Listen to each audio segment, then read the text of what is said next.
रुड़की की खानपुर विधानसभा क्षेत्र की चल रही सियासी बयानबाजी अब खुली जुबानी जंग में तब्दील हो चुकी है। सोनिया शर्मा, जो कि उमेश कुमार की पत्नी है, ने सोशल मीडिया पर एक वीडियो जारी कर प्रणव सिंह चैंपियन पर जमकर निशाना साधा है। वीडियो में सोनिया शर्मा बेहद आक्रामक और बेबाक अंदाज में नजर आती हैं। उन्होंने कहा कि खानपुर की जनता सब देख और समझ रही है। जो लोग केवल बयानबाजी और धमकियों की राजनीति करते हैं, उन्हें जनता समय आने पर जवाब देगी। सोनिया शर्मा ने साफ शब्दों में आरोप लगाया कि प्रणव चैंपियन लगातार व्यक्तिगत स्तर पर हमला कर राजनीति का स्तर गिरा रही हैं। उन्होंने कहा कि राजनीति में मतभेद हो सकते हैं, लेकिन भाषा और मर्यादा की भी एक सीमा होती है।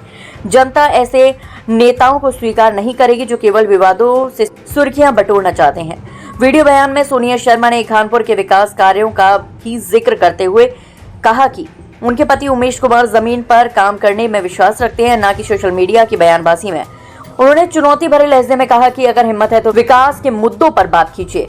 खोखले आरोपों से सच्चाई नहीं बदलती। इस वीडियो के सामने आने के बाद राजनीतिक हलकों में हलचल तेज हो गई है। समर्थकों के बीच जहां सोनिया शर्मा के बयान की सराहना हो रही है, वहीं विरोधी खेमे में नाराजगी साफ देखी जा रही है। कुल मिलाकर खानपुर की राजनीति में ये वीडियो बयान आने वाले दिनों में सियासी तापमान और बढ़ा सकता है। अब सबकी नजर इस बात पर टिकी है कि प्रणव चैंपियन इस तीखे हमले पर क्या जवाब देते हैं और ये जुबानी जंग आगे किस मोड़ पर पहुंचती है।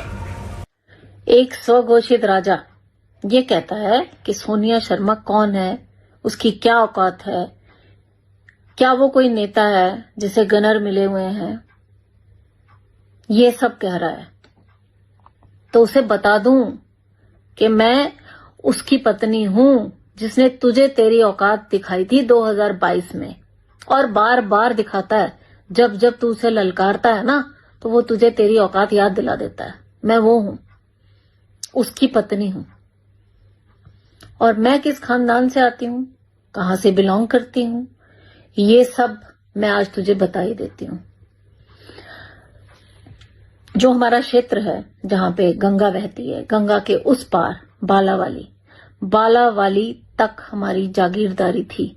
मैं नहीं कहती हम राजा थे, हम राजा हैं, क्योंकि राजशाही बहुत पहले 1947 में खत्म हो चुकी है।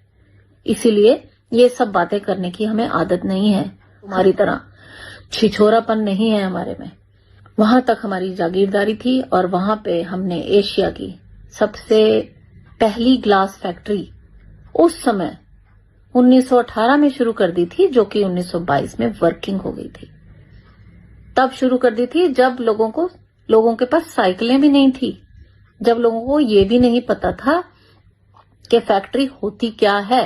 मैं इन सब चीजों में पढ़ना नहीं चाहती थी, परंतु जब आपके स्वाभिमान को ललकारा जाए, आपको सरेआम वीडियो बना के सोशल मीडिया में डालकर ललकारा जाए कि हो कौन तुम, तुम्हारी औकात क्या है, तब जवाब देना तो बनता है। इसलिए मुझे आकर बताना पड़ा कि मैं कौन हूं। इसलिए बार बार किसी को ललकारना ठीक नहीं होता। ये हमारे बारे में गलत अफवाहें फैलाते हैं कि इनका तो पता ही नहीं है, ये कहां से हैं, कभी यहां कभी वहां, इनका मालूम ही नहीं है ये कहां के रहने वाले हैं, कौन है, कहां से आए हैं। इस तरह की अफवाहें क्षेत्र में फैलाते हैं। तो ये है सोनिया शर्मा की औकात। और मेरे पति की औकात और हैसियत के बारे में तो तुम अच्छी तरह जानते हो। यही तो तुम्हारा सबसे बड़ा दर्द है, यही तो तुम्हारी सबसे बड़ी तकलीफ है। से उमेश जी विधायक बने हैं, तब से तुम्हें चैन नहीं है। तुम एक भी रात चैन से सोए नहीं। कभी भी आके लाइव गालियां देने लगते हो। विधायक जी के अलावा विधायक जी के परिवार को भी गालियां देते हो, गंदा बोलते हो।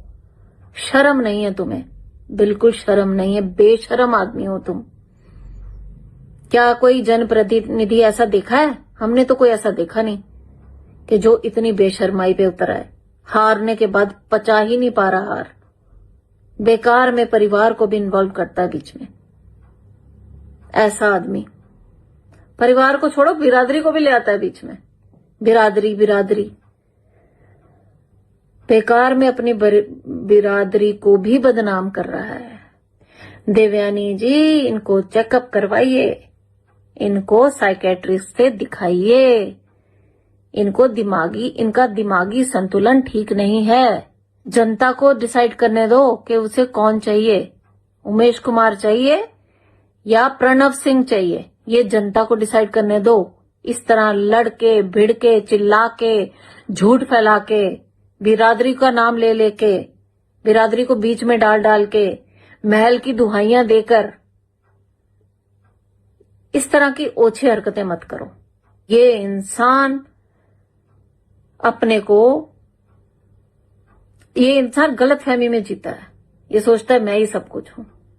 मुझे मजबूरन ये वीडियो बनाना पड़ा, नहीं तो मुझे इस तरह के वीडियोस बनाने का कोई शौक नहीं है। ना मैंने आज तक कभी बनाए, ना कभी मैं बोली, ना मैं बोलना चाहती हूं इस विषय पे।